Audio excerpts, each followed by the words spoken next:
আমার এতদিনে অপেক্ষার আজ অবসান ঘটল। আজ উনি দেশে ফিরবে। ইস! আমার এত লজ্জা কেন লাগছে? বলেই হাত দিয়ে মুখ ঢাকলো মিমি। কিছুক্ষণ পরে লজ্জা ভাব কাটিয়ে আয়নার দিকে তাকালো মিমি। নীল শাড়ি, সাথে নীল চুড়ি, চুলগুলো খোলা, হালকা কাজল আর লিপস্টিক দিয়ে সে আজ তার মাহাতিম ভাইয়ার পছন্দ মতো সেজেছে। আচ্ছা, আমি যে ওনার পছন্দের রঙের শাড়ি পরেছি, ওনার কাছে কি আমাকে ভালো লাগবে? ইস! ভাবতেই লজ্জা লাগছে। কিরে মিমি, তুই কি যাবি না আমাদের সাথে, নাকি আয়নার সামনে বসে থাকবি? যদি না যেতে চাস তো বলে দে, আমরা চলে যাই। মিমি চোখ তুলে পেছনে তাকিয়ে বলল, না, না ভাইয়া, আমি যাব তোমাদের সাথে। হুম, চল তাহলে। দাদাই, দাদিমা, চলো, আমাদের দেরি হয়ে যাচ্ছে। তারপরে সবাই এয়ারপোর্টের উদ্দেশ্যে রওনা দিল মাহাতিমকে রিসিভ করার জন্য। আপাতত বলে রাখি, মাহাতিম মিমির চাচাতো ভাই। বাকিটা আস্তে আস্তে জানতে পারবেন। অনেক বছর পর মাহাতিম দেশে ফিরছে, তাই সবাই অনেক খুশি। মাহাতিম লন্ডনে থাকে। ছোটবেলা মাহাতিমের বাবা মা গাড়ি অ্যাক্সিডেন্টে মারা যাওয়ার পর ও লন্ডনে চলে যায় মামার কাছে।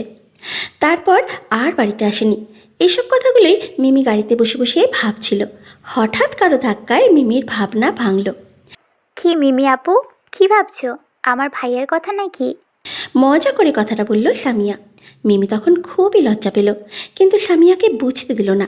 তারপরে অভিমানী সুরে বলল, কই না তো। আমি তোর ভাইয়ের কথা কেন ভাবতে যাব?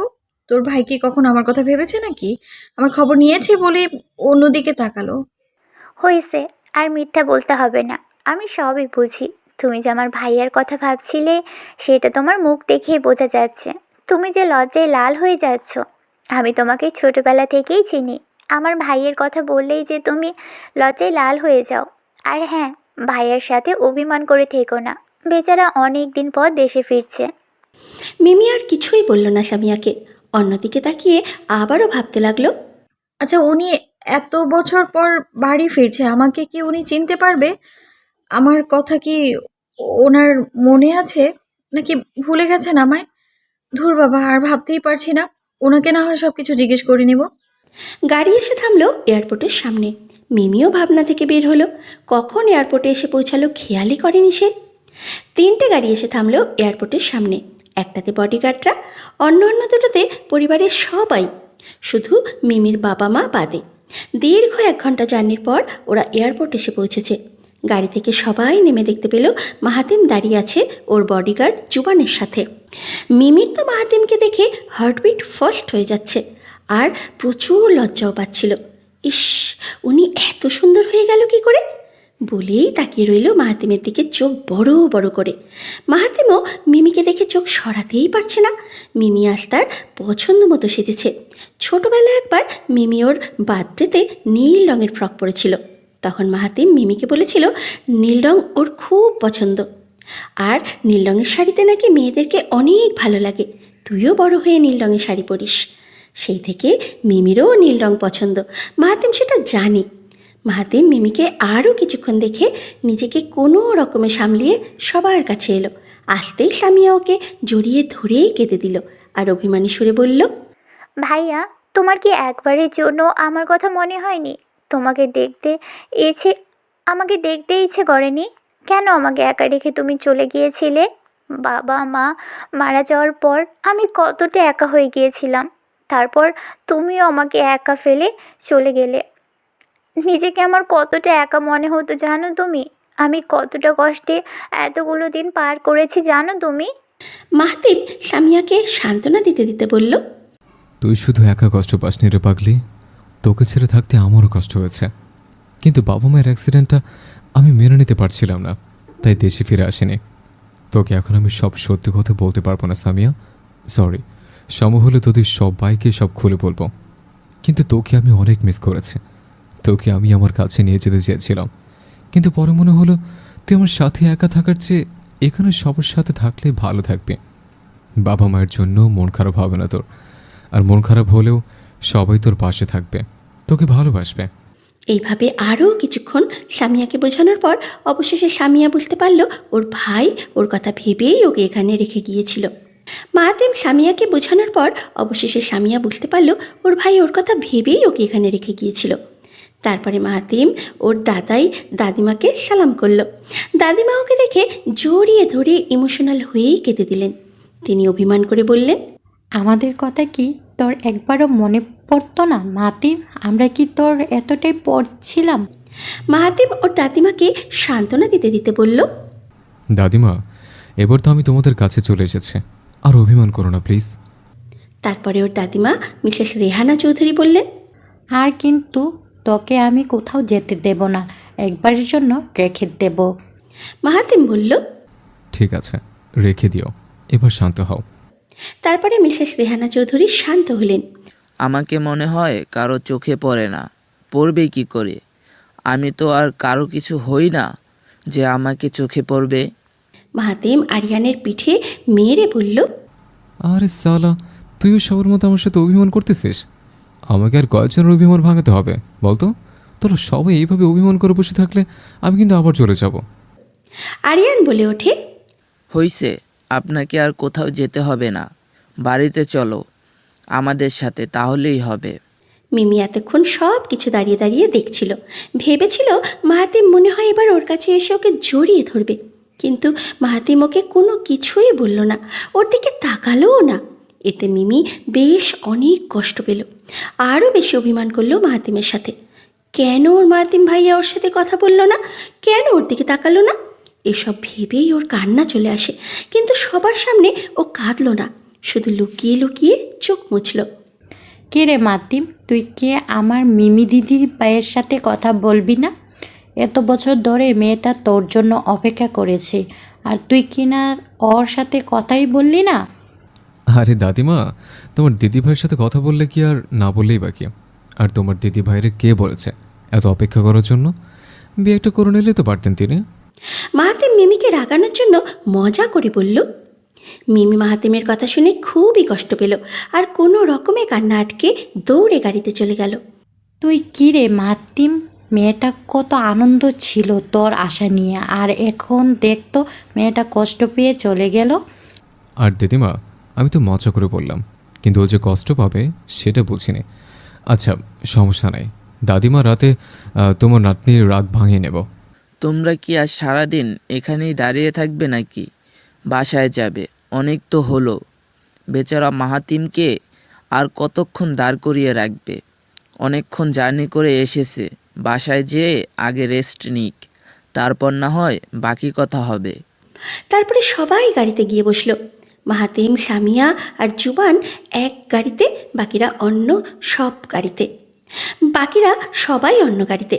অবশ্য সামিয়া মিমিকে অনেক জোরাজুরি করেছিল ওদের গাড়িতে যেতে, কিন্তু মিমি অভিমান করে আর যায়নি ওদের সাথে। ও দাদা দাদির গাড়িতে করে চলে গেল। গাড়িতে বসে সামিয়া মাহাতিমকে বলল, ভাইয়া, তোমার কিন্তু মিমিকে কষ্ট দেওয়া একদম উচিত হয়নি। তুমি জানো বেচারি মিমি কতটা খুশি ছিল আসার কথা শুনে? গাড়িতে বসে সারাটা রাস্তা তোমার কথাই ভেবেছে, আর তুমি কি না ওকে কষ্ট দিলে, ওর সাথে কথাই বললে না। আচ্ছা বাবা, আমি ওর আর কষ্ট দেব না, বাড়িতে যেয়ে ওর সাথে কথা বলবো, কেমন? আচ্ছা ঠিক আছে। বাড়ির সামনে এসে গাড়ি থামতেই সবাই গাড়ি থেকে নামলো। মিমি গাড়ি থেকে নেমে আর কারো দিকে না তাকিয়ে সোজা চলে গেল বাড়ির ভেতরে। এসেই ওর রুমে দরজা বন্ধ করে দিয়ে কাঁদতে লাগলো। মাহাতিম মিমির যাওয়ার দিকে তাকিয়ে দেখছিল, কিন্তু কিচ্ছু বলল না, কারণ ও জানে ওর ছোট বউটা ওর সাথে অভিমান করে আছে। তারপরে সবাই বাড়ির ভেতরে প্রবেশ করলো। মাহাতিমকে দেখে আমিনা চৌধুরী ও আরব চৌধুরী, মিমির বাবা মা, এগিয়ে আসলেন। মাহাতিম ওনাদের সাথে কিছুক্ষণ কথা বলে ওর রুমে চলে গেল। আমিনা চৌধুরী ও মাহাতিমের সাথে অভিমান করেছিলেন, কিন্তু মাহাতিমকে দেখে সব অভিমান চলে গেছে। মাহাতিম হলো ওনার বান্ধবী আর ভাসুরের ছেলে। ওনারা দুই বান্ধবী মাহাতিমের বাবা ও চাচা দুই ভাইকে বিয়ে করেন, আর ওনারা নিজেদের বিয়ের আগে ঠিক করে রেখেছিলেন যার ছেলে হবে তার সাথে অন্যজনের মেয়ের বিয়ে দেবেন। তাই তো মাহাতিম আর মিমির বিয়ে দিয়েছিলেন ছোটোবেলাতেই। তখন মিমির বয়স ছিল 6 বছর আর মাহাতিমের বয়স 15। আর বিয়ের পরেই মাহাতিমের বাবা মা অ্যাক্সিডেন্টে মারা যান। এইসব ভাবতে তিনি চোখের জল মুছলেন। মাহাতিম রুমে এসে ফ্রেশ হয়ে নিল, তারপরে নিচে গেল ডিনার করতে। খাবার টেবিলে সবাই বসে আছে, কিন্তু মিমি আসেনি। বাড়িতে আসার পর ও আর ওর রুম থেকে বেরই হয়নি। আমিনা চৌধুরী মিমিকে অনেকবার ডেকেছিলেন ডিনার করার জন্য, কিন্তু মিমি বলেছে ওর খিদে নেই, ও খাবে না। তাই আর উনি ওকে জোর করেননি, কারণ তিনি জানেন ও যখন খাবে না বলে দিয়েছে তাহলে খাবেই না, পরে ঠিকই লুকিয়ে খেয়ে নেবে। ডিনার শেষ করে যে যার রুমে চলে গেল। মাহাতিম খাবারের প্লেটে খাবার নিয়ে মিমির রুমে গেল। মিমির রুমের দরজা বন্ধ দেখে মিমিকে ডাকতে লাগলো, কিন্তু মিমি দরজা খুলছে না, তাই আবারও ডাকতে লাগলো। মিমু, দরজা খোলো। কি হলো মিমু, তুমি কি শুনতে পাচ্ছ না আমাকে? দরজা খুলতে বলেছে। মিমু, আমাকে রাগিও না। এবার যদি দরজা না খোলো তাহলে কিন্তু খুব খারাপ হবে। আমি কি করবো আমি নিজে জানি না।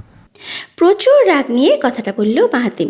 মিমি এবার বেশ ভয় পেয়ে যায়, কারণ ও মাহাতিমের রাগ সম্পর্কে ভালোই জানে, কারণ ছোটবেলা ও অনেকবার মাহাতিমের রাগ দেখেছে। সেই থেকে ও মাহাতিমকে অনেক ভয় পায়। মিমি ভয় নিয়ে এবারে দরজা খুলে দিল। কি হলো, এমন ষাঁড়ের মতো চিল্লাচ্ছেন কেন? দরজা খুলতেই মাহাতিম ভিতরে আসলো। কি, আমি ষাঁড়ের মতো চিল্লাচ্ছে? আমাকে ষাঁড় বলো? তোমার এত সাহস? সাহস আবার কোথা থেকে আসবে? হয়েছে, এবার তোমার আজের কথা বন্ধ করো। তোমার সাহস আছে কি নয় সেটা পরে দেখব, তার আগে আমার পাশে এসে বসো। কেন আমি আপনার পাশে বসতে যাব কেন? আমি বলেছি তাই আসবে। আসো বলছে। না, আসবো না। কেন? আমার বউটা কি আমার সাথে অভিমান করেছে? আর আমার সাথে অভিমান করে আমার বউটা খাওয়া দাওয়া বন্ধ করে দিয়েছে। সেটা আপনার বউকে গিয়ে জিজ্ঞেস করুন, আমাকে কেন বলছেন? আমি তো আমার বউকে বলতেছে, কিন্তু আমার বউ আমাকে বলতেছে অন্য মেয়ের কাছে যাওয়ার জন্য। অন্য মেয়ের কাছে যাওয়ার কথা কখন বললাম আমি? এই তো কিছুক্ষণ আগে বললে অন্য মেয়েকে গিয়ে জিজ্ঞেস করার জন্য। তো বউ যখন বলতেছে অন্য মেয়ের কাছে যাওয়ার জন্য, তাহলে ঠিক আছে, আমি বরং অন্য মেয়ের কাছে চলে যাই। কি বলো? কি কি বলেন আপনি? অন্য মেয়ের কাছে চলে যাবেন আপনি? হ্যাঁ, যাবেনই তো। আমাকে তো আর আপনার ভালো লাগে না, লাগবে কি করে? ওখানে হয়তো আপনার গার্লফ্রেন্ডকে রেখে এসেছেন, আর আমি তো আপনার বিদেশি গার্লফ্রেন্ডদের মতো না। ওখানে গার্লফ্রেন্ড রেখে আসলে কি আর আমাকে আপনার ভালো লাগবে নাকি? আমার মারলেন কেন আপনি? আমি যা বলেছি ঠিকই তো বলেছি। মিমি গেলে হাত দিয়ে কান্না করতে লাগলো। আমাকে তোর কি মনে হয় আমি 12 ভাতার, নাকি আমি মেয়েদের ছাড়া থাকতে পারি না? আজ পর্যন্ত কোনো মেয়েকে কাছে আসতে দেয়নি, আর তুই কেন বলিস আমার আরও গার্লফ্রেন্ড আছে? আমার বিদেশি মেয়েদের পছন্দ। আমি তোর বলছি আমার বিদেশি মেয়ে পছন্দ, নাকি তোরও বলছি আমার পছন্দ না? বল, কি হলো, বলছিস না কেন? ভেবেছিলাম আজকে তোর সাথে একটু সুন্দর সময় কাটাবো, তোকে একটু মন ভরে দেখবো, তা তোর হলোই না, মেসেজটাই খারাপ করে দিলি। বলেই রুম থেকে বের হয়ে গেল। মিমি গালে হাত দিয়ে কাঁদতে থাকে, কাঁদতে কাঁদতে ঘুমিয়ে পড়ল। রাত 3টে বাজে, প্রচুর খিদে পেয়েছে মিমির, তাইও উঠে লুকিয়ে কিচেনে গেল। ফ্রিজ খুলে দেখতে পেল ফ্রিজে আইসক্রিম আর কয়েক ধরনের ফল রাখা। ও এগুলো দেখে ভাবছে, আচ্ছা, আমি এগুলো খাবো নাকি খাবো না? আমি তো রাগ করেছি। ধুর বাবা, এত রাগ কাকে দেখাবো এখন? এখানে তো কেউ নেই। আগে বরং খেয়ে নেই, প্রচুর খিদে পেয়েছে আমার। বাকি রাগ কাল দেখানো যাবে। তারপর সব ভাবনার অবসান ঘটিয়ে ও 2টো আপেল খেয়ে চুপি চুপি আবার রুমে চলে আসলো। মাহাতিম এতক্ষণ দাঁড়িয়ে দাঁড়িয়ে মিমির সব কাণ্ড দেখছিল আর হাসছিল। তারপরে মনে মনে বলল, এই মেয়ে এখনো বাচ্চায় রয়ে গেল, কবে যে বড় হবে? বলেই পানি নিয়ে রুমে চলে যায়। মাহাতিম পানি নিতে এসেছিল, কিচেনে এসে মিমিকে দেখে লুকিয়ে পড়ে। তারপরে মিমির কাণ্ড কারখানা দেখে হাসছে। সকালে সবাই একসাথে নাস্তা করছে, তখনই মিমি রেডি হয়ে নিচে আসলো কলেজে যাবে বলে। তখনই আমিনা চৌধুরী মিমিকে ডেকে বললেন, কিরে মিমি, নাস্তা করবি না? না আম্মু, আমার খিদে নেই, আমি খাবো না। কেন খাবি না? রাত থেকে তো কিছুই খাসনি। বললাম তো আম্মু, আমার খিদে নেই। খিদে পেলে আমি ক্যান্টিন থেকে কিছু খেয়ে নিব। বলেই চলে যেতে নিল। এই মিমি, শোন, তুই একা একা কোথায় যাচ্ছিস? আজ থেকে মাহাতিম তোকে প্রতিদিন কলেজ দিয়ে ও ওর অফিসে চলে যাবে। মিমি দাঁড়িয়ে বলল, কেন বাবা, আমি কি এখনো ছোট নাকি যে আমি একা একা যেতে পারবো না? কাউকে আমার কলেজে দিয়ে আসতে হবে কেন? বলেই ওর চোখ গেল খাবার টেবিলে বসে থাকা মাহাতিমের দিকে। মিমি এতক্ষণ মাহাতিমকে খেয়াল করেনি। যখনই মাহাতিমের দিকে চোখ পড়ল, ও দেখল মাহাতিম ওর দিকে রাগই চোখে তাকিয়ে আছে। রাগে ওর চোখ দুটো লাল হয়ে আছে, যেন এক্ষুনি আগুন বের হবে। মিমির গলা শুকিয়ে আসছে মাহাতিমের চোখ দেখে। আজ না জানি কি হয় ওর সাথে, সেই ভয়ে ওর মুখ দিয়ে আর একটা কথাও বের হলো না। তাইও চুপ হয়ে যায়। তুমি কি জানো না, তোমার সেফটির জন্য আমি তোমাকে মাহাতিমের সাথে পাঠাচ্ছি। তুমি কি ভুলে গেছো তোমার বোনের সাথে কি হয়েছিল? না বাবা, ভুলিনি। ঠিক আছে, আমি ওনার সাথে কলেজে যাব আজ থেকে। ঠিক আছে, আজ থেকে তোকে নিয়ে আমার কোনো ভয় নেই, আমি নিশ্চিন্ত। ও, আপনারা তো এখনো মিমির পরিবার সম্পর্কে জানেনই না। তাহলে আসুন জেনে আসি ওর পরিবারে কে কে আছে। মিমিরা 3 ভাই বোন, মিমি, রিমি, আরিয়ান। মিমি আর রিমির যমজ বোন, কিন্তু মিমি হাইটে একটু ছোট আর রিমি একটু ওর থেকে লম্বা। মিমির মা, বাবা, দাদা, দাদি, মাহাতিমরা 2 ভাই বোন, মাহাতিম আর সামিয়া। আর ওর বাবা মা তো নেই, সেটা তো আপনারা জানেনই। এখন এইটুকুই বলে রাখি, বাকিটা আস্তে আস্তে জানতে পারবেন। মিমু, তুমি গাড়িতে যেয়ে বসো, আমি একটু ফোনে কথা বলে আসতেছি। ঠিক আছে বলে মিমি গাড়িতে উঠে গাড়ির পেছনের সিটে গিয়ে বসলো। কিছুক্ষণ পর মাহাতিম ফোনে কথা শেষ করে আসলো। এসে দেখে মিমি পেছনের সিটে বসে আছে। মাহাতিম গাড়িতে উঠে বলল, কি হলো, তুমি পেছনে বসলে কেন? আমি কি তোমার ড্রাইভার হই? বলেই গাড়ির দরজাটা ঠাস করে লাগালো। শব্দে মিমি কেঁপে উঠল। ভয়ে মিমির গলা শুকিয়ে আসছে, তাই ওর মুখ দিয়ে কোনো কথা বের হচ্ছে না। কি হলো, কথা কানে যাচ্ছে না? আমি তোমায় কিছু বলছি। দাঁতে দাঁত চেপে কথাটা বলল। এইবার মিমি কিছুটা ঢোক গিলে বলল, তাহলে আম, আমি কোথায় বসবো? কোথায় বসবে মানে? সামনের সিটে বসবে।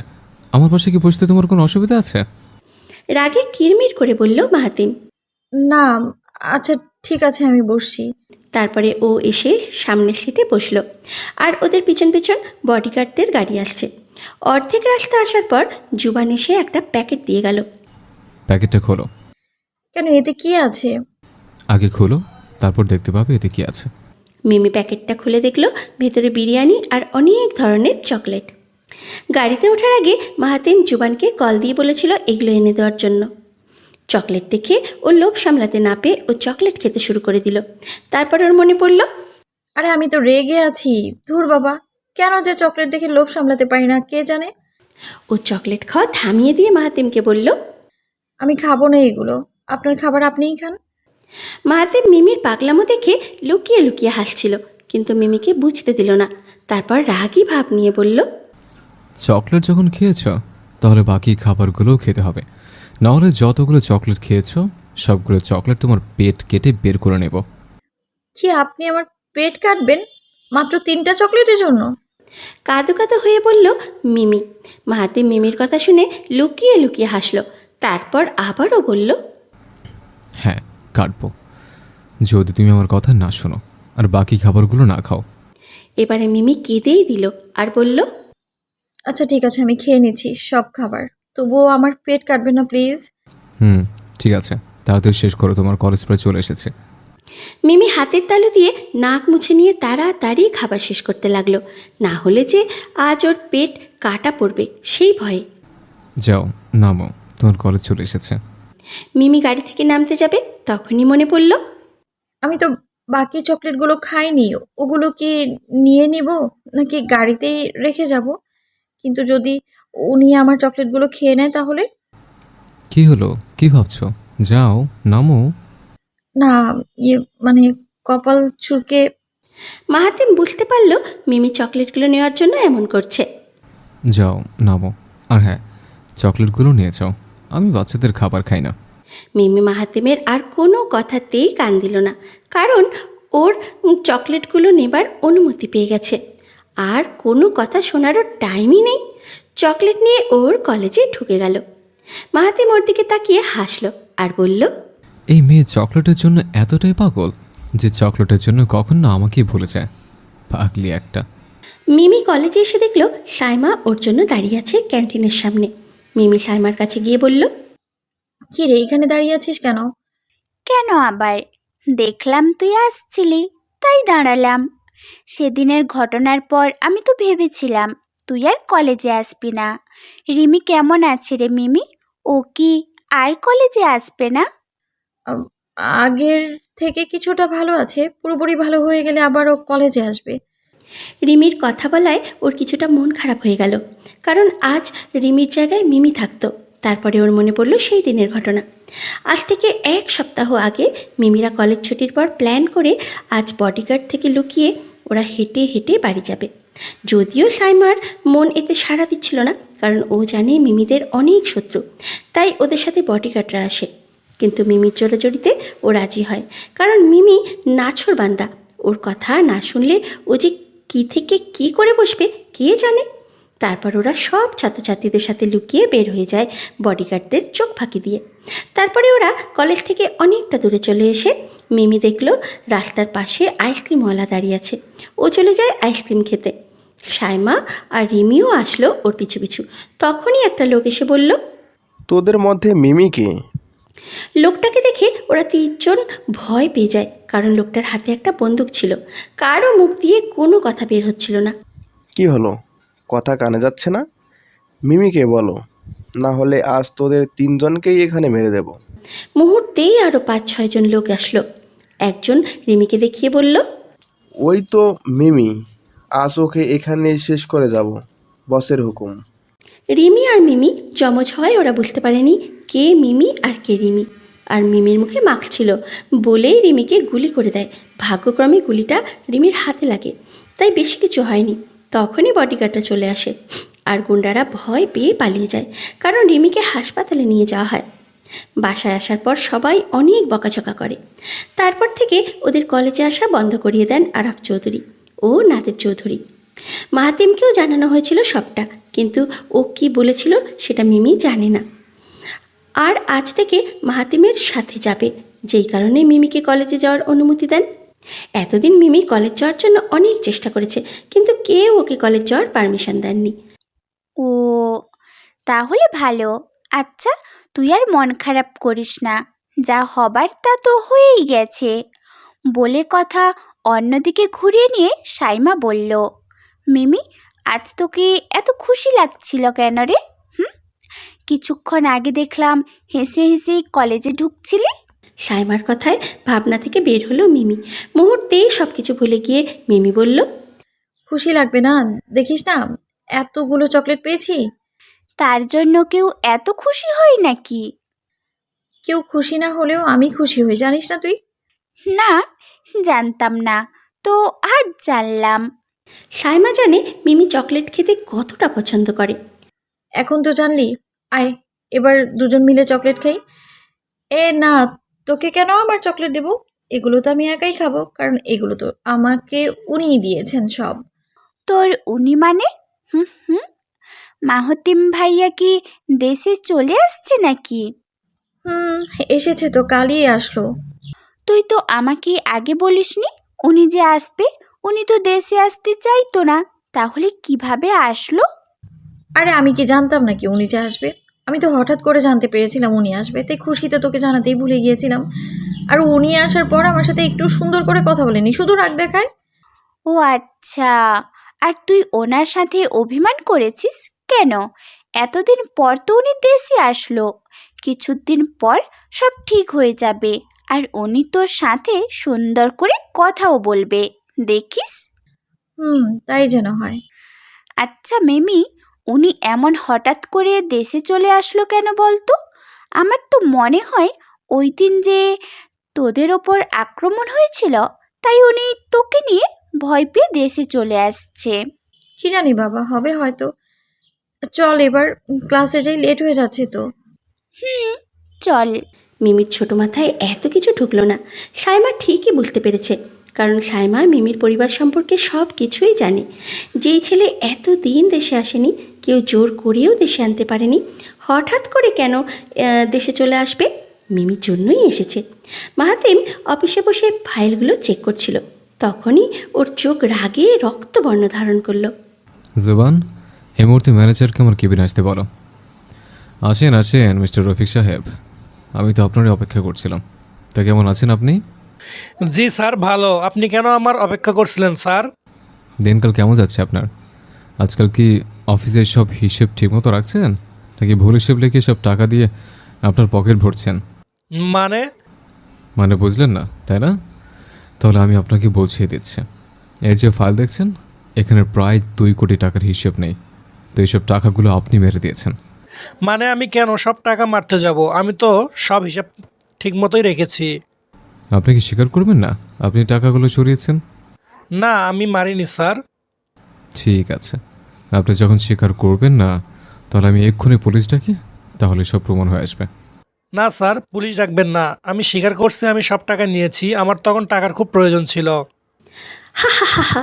হাসি থামিয়ে রাগে দাঁতে দাঁত পিষে মাহাতিম বলল, তোর কি মনে হয় আমি জানি না এসব? আমি সব কিছুই জানি, শুধু তোর মুখ দিয়ে স্বীকার করানো ছিল। না হলে আমার চাচা দাদা বিশ্বাস করতে চান না তুই যে এসব করিস। এতটাই অন্ধবিশ্বাস করুন ওনারা তোকে। আর তুই কি না এত বছর ধরে বিশ্বাসের এই প্রতিদান দিচ্ছিস? তোকে তো আমি কবেই মেরে ফেলতাম, শুধু মারিনি দাদাই আর ছোট আপুর জন্য। আমি শুধু অন্যদের তোর আসল রূপটা দেখাতে চেয়েছিলাম, কিন্তু আজ তোকে আমি সোজা উপরে পাঠাবো। না স্যার, এমনটা করবেন না স্যার। আমার কিছু হলে আমার পরিবারে কি হবে? আমি আর এরকম করব না স্যার, আমাকে ক্ষমা করে দিন। মাহাতিমের পা ধরে কেঁদে কেঁদে বলল ম্যানেজার। তোকে ক্ষমা করব তাই না? তোর কি এসব করার আগে মনে ছিল না যে তোকে কেউ ক্ষমা করবে না? তোর কোনো ক্ষমা নেই, পাছার এবার। এখানে কি হচ্ছে মাহাতিম? কি আর হবে ছোট আব্বু, তুমি আর দাদাই তো আমার কথা বিশ্বাস করতে না। আজ নিয়ে চোখেই দেখে নাও তোমাদের বিশ্বাসী ম্যানেজারের আসল রূপ। কি হলো বল, তুই কি করেছিস? কি হলো বলবি নাকি তোকে? বলছি। আমি আপনাদের অফিসের সব হিসাব গরমিল করে সেখান থেকে টাকা নিয়ে নিতাম। কিছুদিন আগেও 2 কোটি টাকা এভাবে নিয়েছি। ছি ছি রফিক, আমরা তোমার থেকে কখনো এটা আশা করিনি। আমি আর আমার বাবা তোমাকে কতটা বিশ্বাস করেছিলাম এতটা বছর, আর তুমি কি না বিশ্বাসের এই প্রতিদান দিলে? স্যার, আমার ভুল হয়ে গেছে স্যার, আর এমন হবে না, আমাকে ক্ষমা করে দিন। আরাব চৌধুরীর পা ধরে কেঁদে কেঁদে বলল ম্যানেজার। পা ছাড়ো, তোমার লজ্জা করে না আমাদের সামনে দাঁড়িয়ে এখনো কথা বলছো? এতটা বছর আমাদের বিশ্বাসের এভাবে সুযোগ নিয়েছো, আর আমরা তোমাকে কত বিশ্বাস করেছিলাম। তোমাকে সামান্য পদ থেকে ম্যানেজার বানিয়েছিলাম। পা ছাড়বো না, আমাকে ক্ষমা করে দিন স্যার, আর কখনো আমি এরকম করব না। তোর কোনো ক্ষমা নেই জুবান। ওকে মেরে ওর লাশ রাস্তার কুকুরদের খেতে দেয়। বিশ্বাসঘাতকদের কোনো ক্ষমা নেই। এমনটা করবেন না স্যার, আমার কিছু হলে আমার পরিবার না খেয়ে মরবে। এমনটা করবেন না আমার সাথে। মাহাতিম, ওকে তুই মারিস না। ও এতদিন আমাদের অফিসে চাকরি করেছে। ওর পরিবারের কথা ভেবে ওকে মারিস না, ওকে পুলিশে দিয়ে দে। তুমি কি বলছো ছোট আব্বু? আমাদের এত ক্ষতি করেছে আর তুমি ওকে এই সামান্য শাস্তি দিতে বলছো? আমি যা বলছি তাই কর, ওকে মারার দরকার নেই। ঠিক আছে জুবান, ওকে পুলিশে দিয়ে দে। তারপর কিছুক্ষণ পর পুলিশ এসে রফিককে নিয়ে গেল। পুলিশ চলে যাওয়ার পর জুবান মাহাতিমকে বলল, আচ্ছা বস, আপনি ওকে না মেরে এত সহজে কি করে পুলিশে দিয়ে দিলেন? আপনি তো কাউকে এত সহজে ছেড়ে দেন না, তাহলে আজ কি হলো? আর জুবান, তুই তো বোকা কেন বলতো? এত বছর ধরে তুই আমার সাথে কাজ করছিস আর এখনও তোর একটু বুদ্ধিশুদ্ধি হলো না? আচ্ছা তাহলে এবার শোন, আমি কেন ওকে এত সহজে ছেড়ে দিলাম। আসলে আমি ওকে ছাড়িনি, আমি দেখতে চাই কে ওকে পুলিশের কাছ থেকে ছাড়াতে আসে। আমি জানি ম্যানেজার সেই শত্রুর সাথে মিলে আছে যে আমার বাবা মার অ্যাক্সিডেন্টের পেছনে আছে, যাকে এত বছর ধরে খুঁজে বের করতে পারিনি। আমি শুধু তাকে ধরার জন্য এই ম্যানেজারকে পুলিশে দিয়েছে। এবার বুঝলি, আমার মনে হয় সে ম্যানেজারকে ছাড়াতে অবশ্যই থানায় আসবে। জি বস, বুঝেছি। আর শোন, থানায় আমাদের লোকদের নজর রাখতে বল ম্যানেজারের উপর। ওকে বস। আচ্ছা চল, এবার মিমিকে কলেজ থেকে সাথে নিয়ে বাড়ি যাব। জি বস, চলেন। ছুটির পর মিমি দেখল কলেজের সামনে মেয়েদের ভিড়, সবাই দাঁড়িয়ে কাকে যেন দেখছে।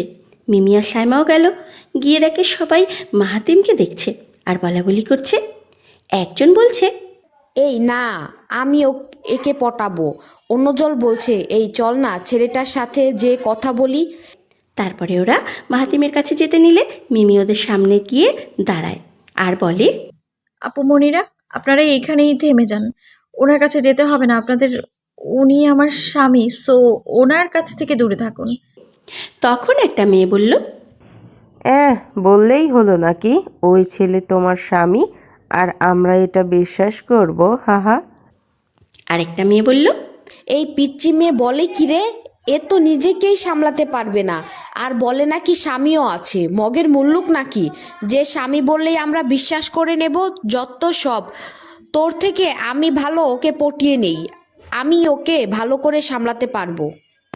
তারপরে সবাই বলে, এই শর্ত আমাদের সামনে থেকে আমরা ওই ছেলের কাছে যাব। কি বলে? আমি পেয়েছি? বলেই মিমি তেড়ে যায় ওদের দিকে। তখনই মাহাতিম এসে মিমিকে ধরে বলল। মেমু চলো এখান থেকে। তারপরে মিমিকে টেনে নিয়ে গাড়িতে বসিয়ে দিয়ে লক করে দেয়। তারপরে ওই মেয়েদের কাছে এসে বলে, হেই লিসেন, ওইটা আমার বলছিল, বলছিস তোরা? আর তোদের লজ্জা করে না অন্যের স্বামীকে সামলানোর কথা বলিস?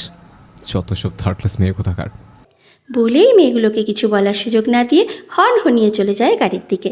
মেয়েগুলো তখন অনেক ইনসাল্ট ফিল করে আর বলে, ওই মেয়ের জন্যই ছেলেটা আমাদেরকে ইনসাল্ট করেছে, ওই মেয়েরে তো আমরা দেখে নিব বলে ওরা সবাই চলে যায়। মাহাতিম গাড়িতে উঠে দেখে মিমি রাগ করে বসে আছে। তারপরে ও মিমিকে কিছু না বলে গাড়ি স্টার্ট দিল। কিছুক্ষণ পর মিমি বলল, আপনি আমাকে আটকালেন কেন তখন?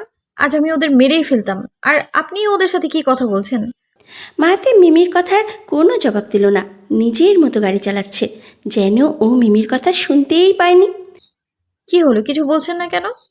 তারপরেও মাহাতিম মিমির কথার কোনো জবাব দিল না। মিমি এবার রাগ অভিমান কন্ট্রোল করতে না পেরে ভ্যা ভ্যা করে কেঁদে ফেলে। এইবার মাহাতিম গাড়ি থামিয়ে মিমির দিকে তাকিয়ে বলল, কি হলো, কাছো কেন? মিমির কান্নার কারণে মুখ দিয়ে কোনো কথা বের হচ্ছে না। কি হলো বলো, কাছো কেন? আচ্ছা, তুমি যে মেয়েদের দিকে তেড়ে গিয়েছিলে, তোমার কি মনে হয় তুমি ওদের সাথে ঝগড়ে জিততে পারবে? উল্টো তো ওরাই তোমাকে মেরে ভর্তা বানিয়ে ফেলবে।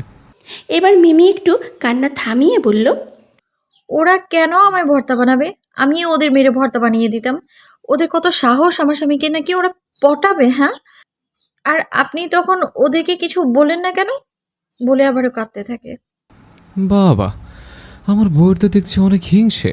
স্বামীকে অন্য মেয়ে পটানোর কথা বলায় অনেক হিংসা হয়েছে। তো হবে না, ওরা কেন এইসব বলবে? আচ্ছা, আর কাঁদতে হবে না, এবার কান্না থামাও। আর তোমার স্বামীকে পটানো তো সোজা নাকি যে তোমার স্বামীকে ওরা পটিয়ে নেবে? না, আমি আরও কাঁদবো। এবার কিন্তু বেশি বেশি হয়ে যাচ্ছে মিমু। আপনি একটা পচা বদলোক আপনি। কেন, আমি আবার কি করলাম? কি করেননি সেটা বলুন। আপনি আমাকে গাড়িতে বন্ধ করে রেখে ওই মেয়েদের কি বলেছেন? সেটা কি তোমাকে বলতে হবে? হ্যাঁ, বলতে হবে তো। বলেন এবার ওদের আপনি কি বলছেন? আমি তো ওদের সাথে প্রেম করতে গেছিলাম। কি বলেন আপনি? আরে আরে কাঁদছো কেন?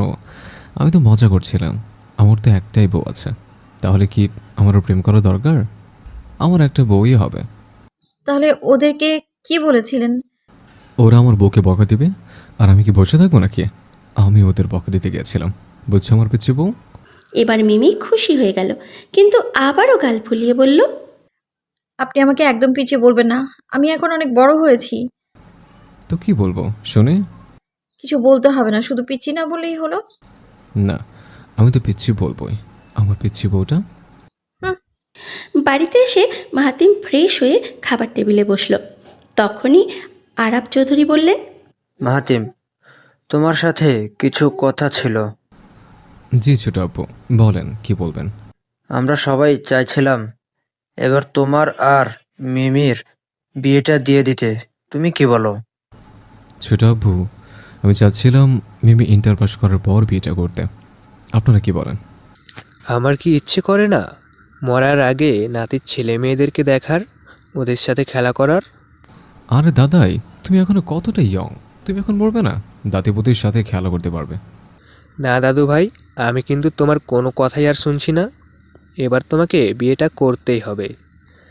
এতদিন তুমি আমাদের থেকে দূরে থেকেছো, এবার তোমাকে বিয়ে দিয়ে আমাদের কাছে রেখে দেব। আরে দাদাই। মাহাতিমকে আর কিছু বলার সুযোগ না দিয়ে নাদের চৌধুরী বললেন। বলেই মাহাতিম মিমির দিকে তাকালো। মিমি টেবিলে বসে এতক্ষণ সব কিছু শুনছিল। যখনই মাহাতিম ওর দিকে তাকালো, ও লজ্জা পেয়ে দৌড়ে ওর রুমে চলে গেল। রুমে গিয়ে আয়নার সামনে বসে বসে লজ্জা পাচ্ছিল। তারপরে হাত দিয়ে মুখ ঢেকে নিল। মিমি টেবিলে বসে এতক্ষণ সব কিছু শুনছিল। যখনই মাহাতিম ওর দিকে তাকালো ও লজ্জা পেয়ে দৌড়ে ওর রুমে চলে গেল। রুমে গিয়ে আয়নার সামনে বসে লজ্জা পাচ্ছিল, তারপরে হাত দিয়ে মুখ ঢেকে নিল। তাহলে কালই তোমাদের বিয়েটা পড়িয়ে দেই না হয়? ঠিক আছে ছোট আব্বু, আপনারা যা ভালো মনে করেন। আচ্ছা, তাহলে বরং ঘরের কিছু লোক মেহমানদের ডেকে নেই, যারা আমাদের নিজের লোক, মিমির মামা বাড়ির লোক, আর তোমার বাবার বন্ধুকে ডেকে নেই। কি বলো তুমি? ঠিক আছে। তোমার মামা তো আর লন্ডন থেকে আসতে পারবে না, ওনাদের বরং ফোন করে জানিয়ে দিও, কেমন? আচ্ছা। তারপরে খাওয়া দাওয়া শেষ করে যে যার রুমে চলে গেল। রাতে রিমি আর সামিয়া যায় মিমির রুমে। গিয়ে দেখে মিমি ব্যালকনির রেলিং ধরে দাঁড়িয়ে আছে। তখনই পেছন থেকে সামিয়া বলে উঠল, কি ভাবি, ওখানে দাঁড়িয়ে কি আমার ভাইয়ের কথা ভাবা হচ্ছে নাকি? কি যে বলিস না সামিয়া, তুই আমি কেন তোর ভাইয়ার কথা ভাবতে যাব? তোমাকে দেখেই বোঝা যাচ্ছে তুমি আমার ভাইয়ের কথাই ভাবছিলে, তাই তো ভাইয়ের কথা বলতেই তুমি লজ্জায় লাল হয়ে যাচ্ছ। ইস সামিয়া, তুই আর আমার বোনটাকে লজ্জা দিস না তো। বেচারি বিয়ের কথা শোনার পর থেকে লজ্জায় পড়ে যাচ্ছে, আর তার উপর তুই আরও লজ্জায় ফেলছিস। আচ্ছা ভাবি, আমাদের সামনে আর লজ্জা পেতে হবে না। কিছু লজ্জা ভাইয়ার জন্য বাঁচিয়ে রাখো, ভাইয়ার সামনে লজ্জা পাওয়ার জন্য। এই তোমরা কি মজা করা বন্ধ করবে নাকি? তোমাদের রুম থেকে বের করে দেবো আমি। কোনটা? না না মিমি, আর মজা করব না। এবার বল তো, কাল তো তোর বিয়ে, তা তোর অনুভূতি কেমন এখন রে? জানি না। যাও তো তোমরা এখান থেকে, নইলে কিন্তু এখন। রিমি আর সামিয়া দৌড়ে বের হয়ে গেল মিমির রুম থেকে। আর যেতে যেতে সামিয়া বলল, আমি জানি ভাবি, এখন তুমি আমার ভাইয়াকে নিয়ে স্বপ্ন দেখতেছ। আর আর মিমি ওদের দিকে তেড়ে আসতেই ওরা ভো দৌড়ে চলে গেল। ইস, আমার এত লজ্জা লাগছে কেন? ওই সামিয়াটা বসে থাকে আমাকে লজ্জায় ফেলার জন্য। শয়তান ছেমরি। পরের দিন রাতে বিয়েতে মিমির মামা জসিম আহমেদ, মামি রুনা খাতুন আর মামাতো ভাই রিহান এসেছে। মিমির নানা নানু কেউ বেঁচে নেই। ওর আম্মু আর ওর মামা দুই ভাই বোন ওনারা, তাই বিয়েতে শুধু তারাই আসলেন। মাহাতিমের বাবার বন্ধু আরাফাত চৌধুরী, ওনার ওয়াইফ ফারজানা চৌধুরী আর ওনার একমাত্র ছেলে আয়ান, একমাত্র মেয়ে আনিকা, সবাই বিয়েতে এসেছে। ছাদের উপরে ছোট করে বিয়ের আয়োজন করা হয়েছে। সব মেহমানদের সেখানে বসার ব্যবস্থা করে রাখা আছে। সবাই সেখানে গিয়ে বসলো। এদিকে পার্লারের লোকেরা বাড়িতে এসেছে মিমিকে সাজানোর জন্য, কিন্তু মিমি সাজতে চাইছে না, কারণ ও সাজগোজ তেমন একটা পছন্দ করে না। কি রে রিমি, তুই কি সাজবি না? আমরা আর কতক্ষণ বসে থাকবো তোর জন্য বলতো? আমরা উপরে যাই, যে দেখি ওখানকার কি অবস্থা। আর একটু পর তোরও ডাক পড়বে তোকে উপরে নিয়ে যাওয়ার জন্য। রিমি গোল্ডেন কালার গাউন পরেছে আর হালকা মেকআপ করেছে। সামিয়া গোলাপি কালার গাউন আর হালকা মেকআপ করেছে। এতেই যেন দুজনকে একেবারে পরীর মতো লাগছে। কিরে তোদের হলো? তোর আব্বু তো ডাকছে মিমিকে উপরে নিয়ে যাওয়ার জন্য। সব মেহমানরা ওখানে অপেক্ষা করছে। দেখো না আম্মু, তোমার মেয়ে কিছুতেই সাজতে চাইছে না। কিরে মিমি, তুই এখনও রেডি হসনি কেন? তুই কেন সাজছিস না? কেন ওদের কথা শুনছিস না? কিছুক্ষণেরই তো ব্যাপার, তারপর না হয় ধুয়ে নিবি। ভাবি, কিছুক্ষণের তো ব্যাপার, সেজে নাও না। ঠিক আছে। আচ্ছা, তাড়াতাড়ি রেডি হয়ে উপরে চলে আসিস। আমি যাই ওদিকে গিয়ে দেখি তোর বাবা কি করতিছে। মিমিকে সিম্পলের মধ্যে একটা লাল টুকটুকে শাড়ি পরানো হলো আর হালকা মেকআপ। এতেই যেন মিমিকে একদম লাল টুকটুকে পরি লাগছে। ওয়াও ভাবি, তোমাকে অনেক সুন্দর লাগতেছে। কি বলবো, একদম পরি। ভাইয়া তো তোমার থেকে চোখই সরাতে পারবে না। এই কথা শুনে মিমি লজ্জা পেয়ে যায়। ওই সামিয়া, মার্শাল্লাহ বল, না হলে আমার বোনের নজর লেগে যাবে তো।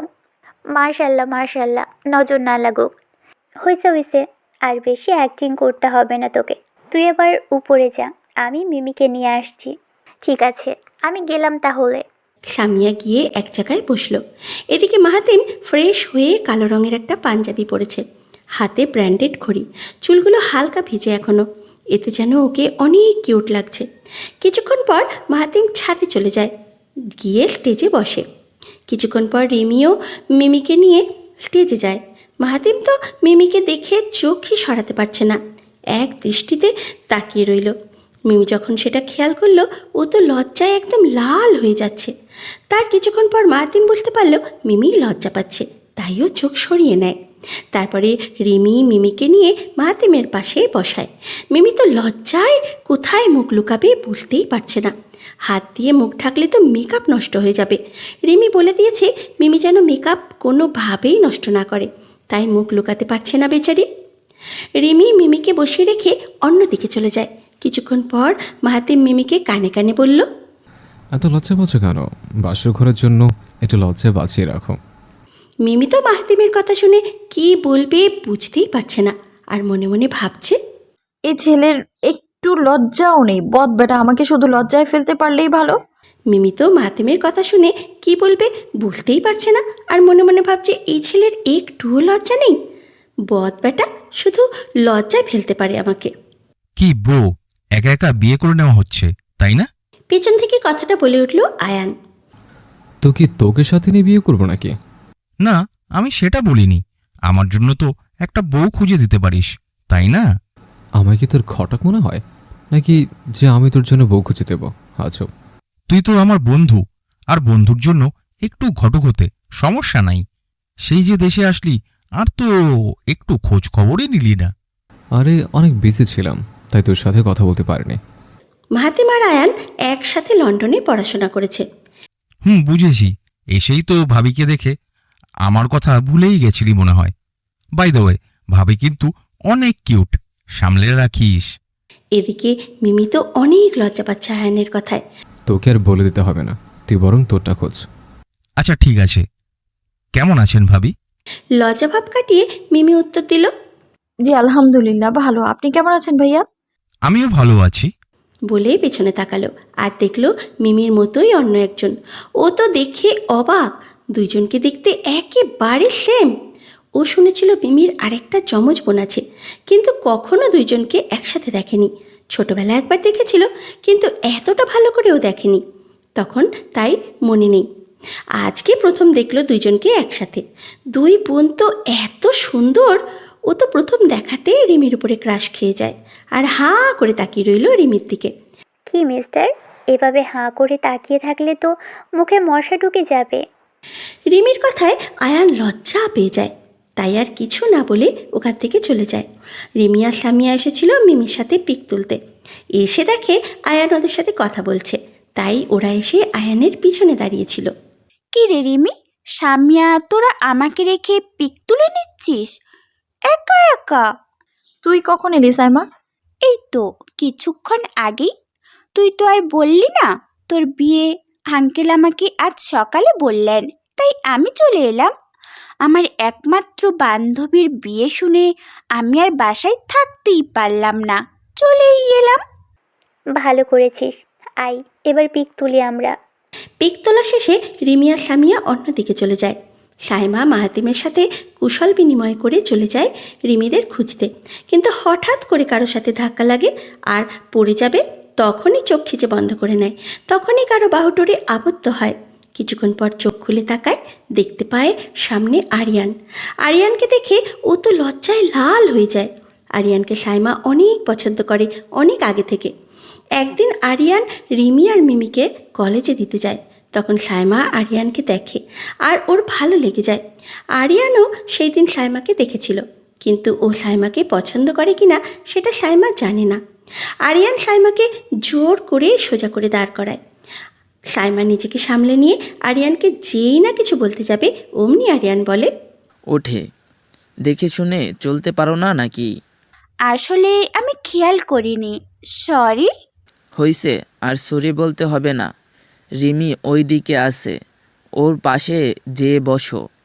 এরকম ঘোরাফেরা করার কোনো দরকার নেই, আর যেন আর এরকম ঘোরাফেরা করতে না দেখি। ঠিক আছে। তারপর আরিয়ান চলে যায়। সাইমা সেখানেই দাঁড়িয়ে রইল আর ভাবছে, ওনাকে দেখে আমার সব কিছু কেমন গুলিয়ে যায়। আচ্ছা, উনি আমাকে ওই রকম বললেন কেন? আমি ঘোরাফেরা করলে ওনার কি? আচ্ছা, উনিও কি আমাকে পছন্দ করেন? কি জানি বাবা, ওনাকে বোঝা অনেক দায়। কি অ্যাটিটিউড নিয়ে থাকে সব সময়। আচ্ছা আমি যাই, দেখি রিমি কোথায় আছে। হেই মিস গোল্ডেন পরি, জি, আমাকে কিছু বললেন?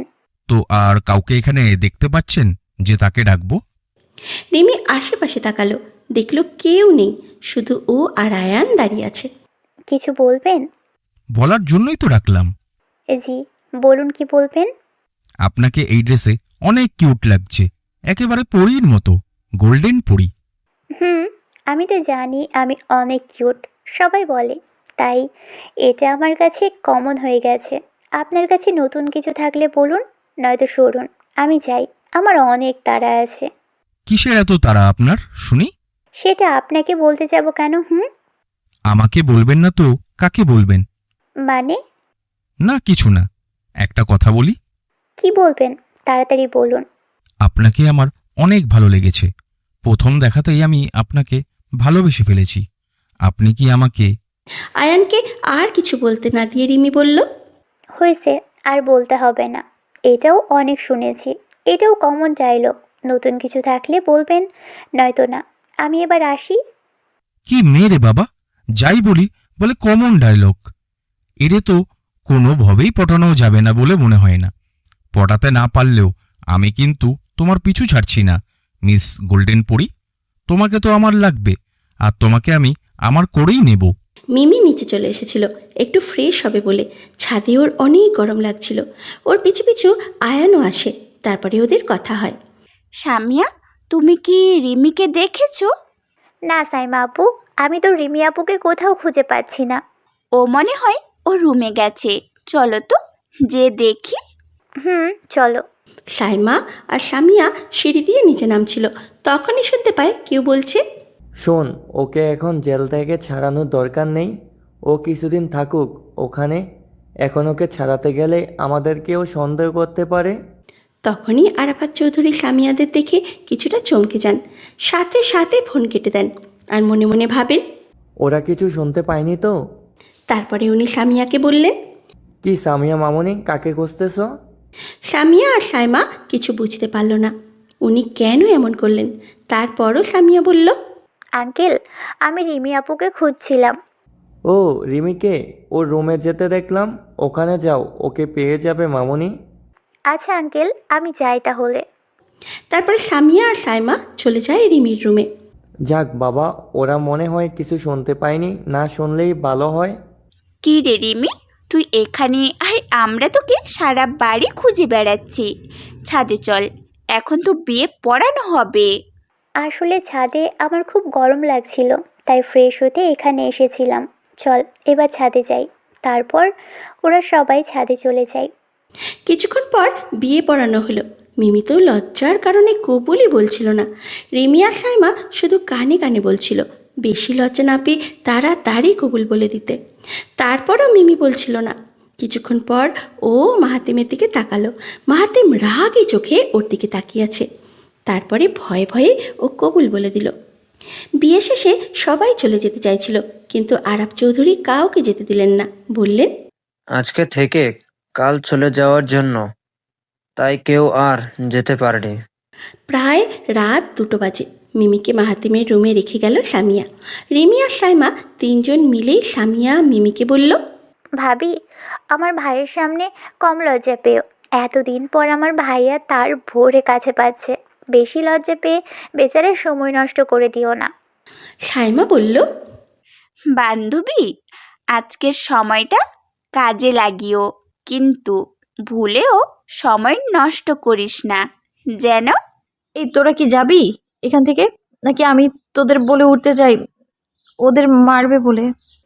তখনই রিমি মিমিকে আটকে বলে, আজ তোকে আর ওদের মারতে হবে না বোন, ওরা এক্ষুনি চলে যাবে। আমি এক্ষুনি ওদের তাড়াচ্ছি, এদের তুই শান্তিতে বস। তখনই মাহাতিম রুমে প্রবেশ করে আর বলে, এখানে কি হচ্ছে? তখনই সামিয়া বলল, কিছু না ভাইয়া, আমরা এমনিই ভাবির সাথে গল্প করছিলাম, এখন আমরা চলে যাচ্ছি, তোমরা থাকো। তুই কি যাবি না কি? সাইমা দৌড়ে চলে যায়।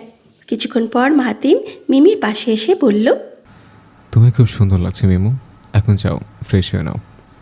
মিমি লজ্জার কারণে তাড়াতাড়ি ওয়াশরুমে চলে যায় আর ভাবতে থাকে, ইস, আজ আমার এত লজ্জা করছে, আমি ওনার পাশে ঘুমোবো কি করে?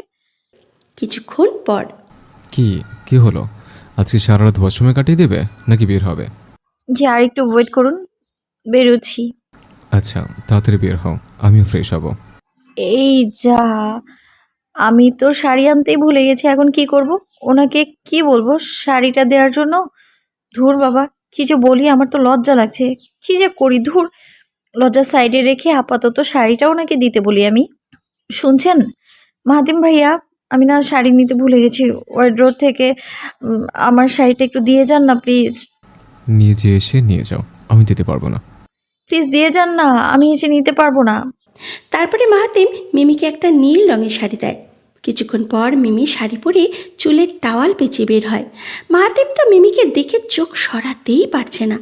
আজ ওর ছোট বউকে যেন অন্যরকম লাগছে, একদম নীল পরি। কিছুক্ষণ পর মাহাতিমের চোখ যায় মিমির পেটের বাম পাশের ছোট্ট তিলটার উপরে। এই ছোট্ট তিলটা যেন মাহাতিমের নজর কেড়ে নিচ্ছে মিমির ফর্সা পেটের দিকে। তখনই মাহাতিম চোখ নামিয়ে নেয়, কিন্তু আবারও ওর চোখ যায় তিলটার দিকে। তিলটা যেন ওর চোখে নেশা ধরিয়ে দিচ্ছে। তারপরে মাহাতিম মিমির কাছে গিয়ে তিলটাতে আলতো চুমু খায়। মিমি কেঁপে ওঠে, যেন ওর শরীরে কম্পন শুরু হয়ে যাচ্ছে। মাহাতিম আবারও আলতো করে চুমু খায়। মিমি আবারও কেঁপে ওঠে আর মাহাতিমের চুল শক্ত করে মুঠোবদ্ধ করে নেয়। তখনই মাহাতিম সজ্ঞানে ফেরে, তারপরে নিজেকে সামলে নিয়ে ওয়াশরুমে চলে যায়। এদিকে মিমি ঠায় এক জায়গাতে দাঁড়িয়ে রইল আর ভাবতে লাগে কিছুক্ষণ আগে ওর সাথে এটা কি হয়েছিল। আমি সব কি করতে যাচ্ছিলাম? ও এখনো ছোট, আর একটু বড় হলে না হয় সব কিছু করা যাবে। এখন ওকে টাইম দেওয়া দরকার, আগে একটু বড় হোক, তার আগ পর্যন্ত আমার নিজেকে সামলাতে হবে। কিছুক্ষণ পর মাহাতিম ফ্রেশ হয়ে বের হলো আর দেখতে পায় মিমি এখনও আগের জায়গায় ঠায় দাঁড়িয়ে আছে। তখন মাহাতিম মিমিকে বলল, কি হলো, এখন এখানে দাঁড়িয়ে আছে যে? তুমি কি ঘুমাবে না, নাকি সারা রাত এভাবেই দাঁড়িয়ে থাকবে? মাহাতিমের কথায় মিমির কান অবধি পৌঁছালো না। মিমির সেই আগের ভাবনায় ডুবে রইল। তখনই মাহাতিম জোরে বলে ওঠে, কি হলো, কথা কি কানে যাচ্ছে না? তখনই মিমি ভয়ে কেঁপে ওঠে, ভাবনা থেকে বের হয় আর কাঁপা কাঁপা গলায় বলে ওঠে, জি জি, কিছু বললেন? কতক্ষণ ধরে ডাকছে, সারা দিচ্ছিল না কেন? আজকে কি সারা রাত এখানেই দাঁড়িয়ে থাকবে নাকি ঘুমাবে? না, মানে আমি শুনতে পাইনি। হয়েছে, আর তোতলাতে হবে না, এবার বিছানায় যাও, যে শুয়ে পড়ো। আচ্ছা যাচ্ছি, আপনি ঘুমোবেন না? তুমি ঘুমাও, আমার একটু কাজ আছে, ওটা শেষ করে তারপর ঘুমাবো। বলেই ল্যাপটপটা নিয়ে সোফায় চলে যায় আর মিমিও বিছানায় চলে আসে। কিন্তু ওর ঘুম আসছে না। কিছুক্ষণ আগের কথা ওর বারবার মনে পড়ছে আর ও লজ্জায় লাল হয়ে যাচ্ছে। 1 ঘন্টা পর মাহাতিম ওর সব কাজ শেষ করে বিছানায় এসে দেখে মিমি এতক্ষণে ঘুমিয়ে পড়েছে। আমার পাগলি বউটা এত লজ্জা পাই কেন বুঝি না, পাগলি একটা। বলে মাহাতিম মিমির পাশে যায়, মিমির কপালে আলতো চুমু খায়, তারপরে মিমিকে জড়িয়ে ধরে শুয়ে পড়ে। আয়ানের ঘুম আসছে না, ওর শুধু রিমির কথা মনে পড়ছে। ওর ইচ্ছে করছে রিমিকে এক নজর দেখার, কিন্তু কিভাবে যাবে রিমির রুমে? যদি এত রাতে ওকে কেউ দেখে নেয় তাহলে তো কেলেঙ্কারি হয়ে যাবে। তাইও ভাবছে রিমির রুমে যাবে কিনা। দূর বাবা, ভাবতে ভাবতে গলা শুকিয়ে যাচ্ছে, আগে একটু পানি খেয়ে নি। এ কি, জগে পানি নেই কেন? পানিও কি এখন আমার সাথে শত্রুতা করল? যাই, নিচ থেকে না হয় একটু পানি নিয়েই আসি।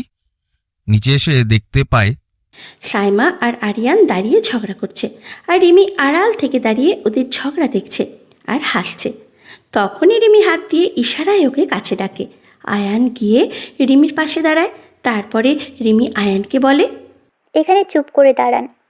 কেন দাঁড়াবো? তুমি এখানে কি করছো? দেখছেন না ওদের ঝগড়া দেখছি, আপনিও চুপ করে ওদের ঝগড়া দেখে মজা নিন। আমি অন্যের ঝগড়া দেখতে যাব কেন? না দেখলে চলে যান এখান থেকে। এক কথা দু কথায় ওদের মধ্যেও ঝগড়া লেগে যায়। তখনই আয়ান খেয়াল করে আরিয়ান আর সাইমা ওর দিকে তাকিয়ে আছে।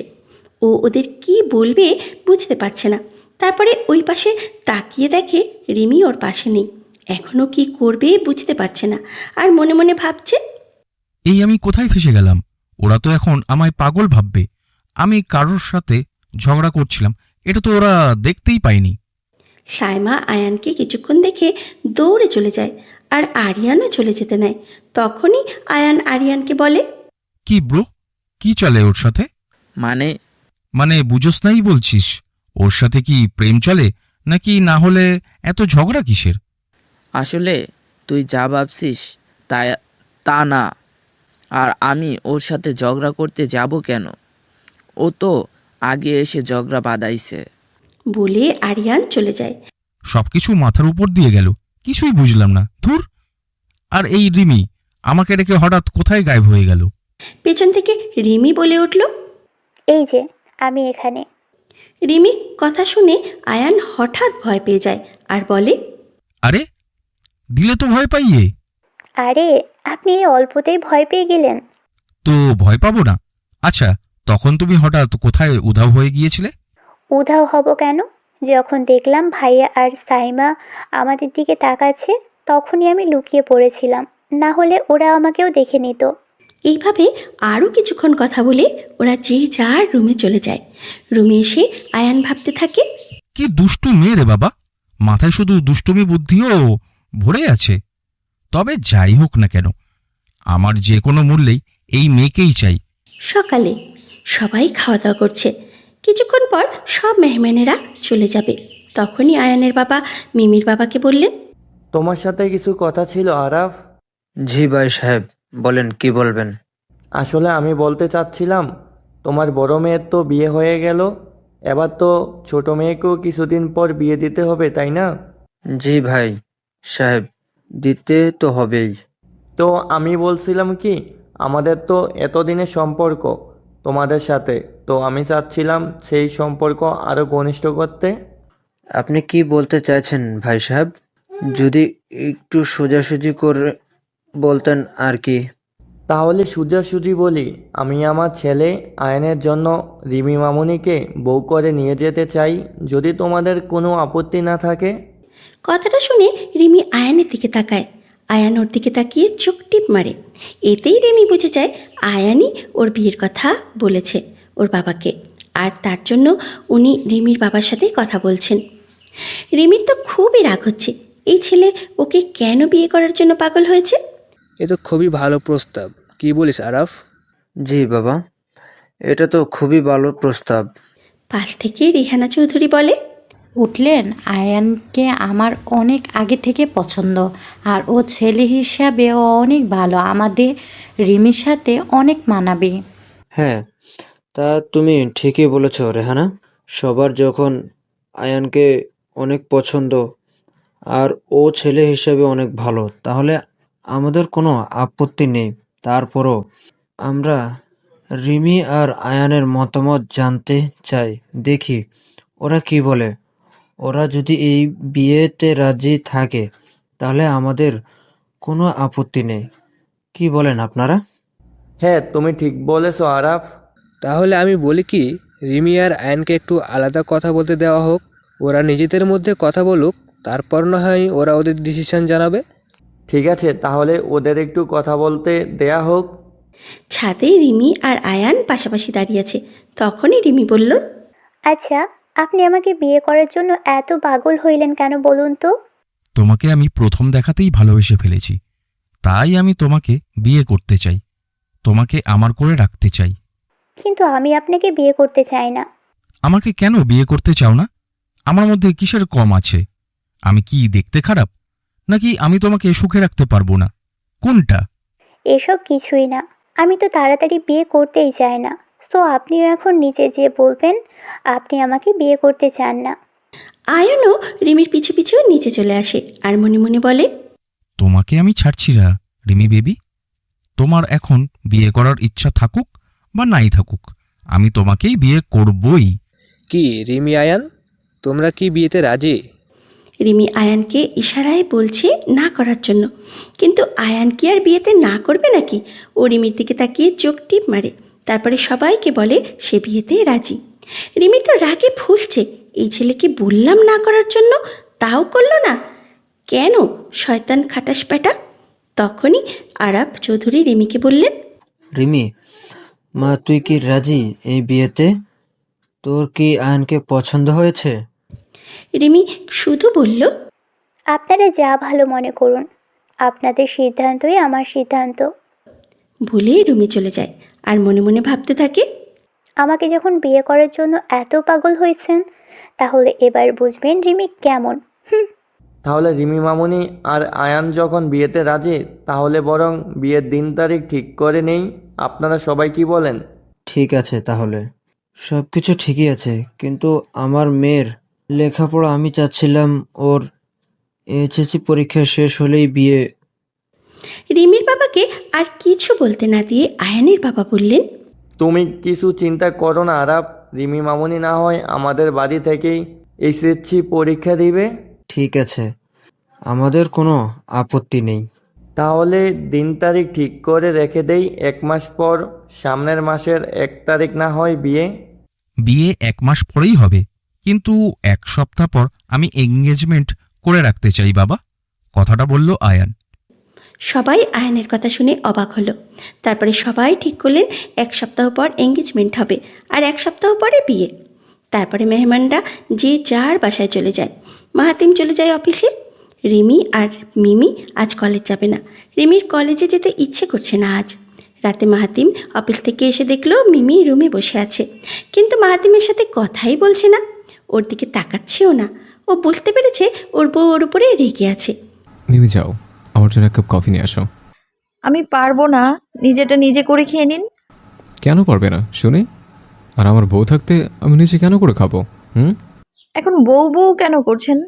সারাদিন তো বউয়ের একবারও খোঁজ খবর নেওয়ার প্রয়োজন মনে করেননি, আর এখন আসছেন বউ বলে দরদ দেখাতে। এই জন্য বুঝি আমার বউটা আমার উপর রাগ করে আছে। আমার বউটা কি বোঝে না যে ওর স্বামী সারাদিন বিজি ছিল, তাই খোঁজখবর নিতে পারেনি? এখনও কি আমার বউয়ের রাগ ভাঙেনি? রাগ ভাঙানোর ওষুধ কিন্তু আমার জানা আছে। আমার বউয়ের কি সে ওষুধ লাগবে? লাগলে কিন্তু আমি দিতে পারি। লাগবে কি তেমন সে ওষুধ? মাহাতিম দেখলো এই কথা বলাতে ও মিমির কোনো হেলদোলি নেই, তাই ও মিমির কাছে গেল। মিমি শুধু তাকিয়ে আছে মাহাতিমের দিকে, আরও দেখতে চায় মাহাতিম এখন কি করে। তখনই মাহাতিম মিমির ঠোঁট চেপে ধরে।